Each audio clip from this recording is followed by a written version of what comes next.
আসসালামু আলাইকুম। Food ভিলেজের kitchen room থেকে আপনাদেরকে জানাই সুস্বাগতম। আজ আপনাদের জন্য একটি নতুন রেসিপি নিয়ে হাজির হলাম। সেটা হলো মিক্সড ডালের বেসন। এর জন্য প্রথমে আমরা বাজার থেকে বিভিন্ন প্রকারের ডাল কিনে নিয়ে আসছি এবং চাউল। আর সেগুলো আপনাদের সাথে এখন পরিচয় করে দিব।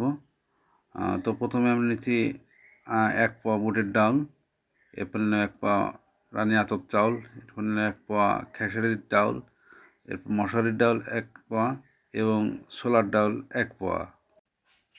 এগুলো মিক্স করা হচ্ছে। মিক্স করার পরে এগুলো পানিতে ভালো করে ধোয়া হচ্ছে। 3 বার ধোয়া হবে। ধোয়ার পরে এগুলো পানি নিংড়াতে হবে। 2-3 বার ধোয়ার পরে পানি নিংড়াতে হবে। পানি নিংড়ানোর পরে সেগুলো রোদে শুকানোর জন্য দেওয়া হলো। এরপরে সেগুলো ভালো করে শুকানোর পরে সেগুলো নিচে নিয়ে যেতে হবে। নিচে নিয়ে ব্লেন্ডারের জন্য, এই যে ব্লেন্ডার করার জন্য আমরা নিচে নিয়ে আসছি। নিচে নেওয়ার পরে এগুলো ব্লেন্ডার করতেছি। ব্লেন্ডার করার পরে সেগুলো চালতে হবে। ছাঁকনিতে ভালো করে চালার পরে সেগুলো রেডি হবে।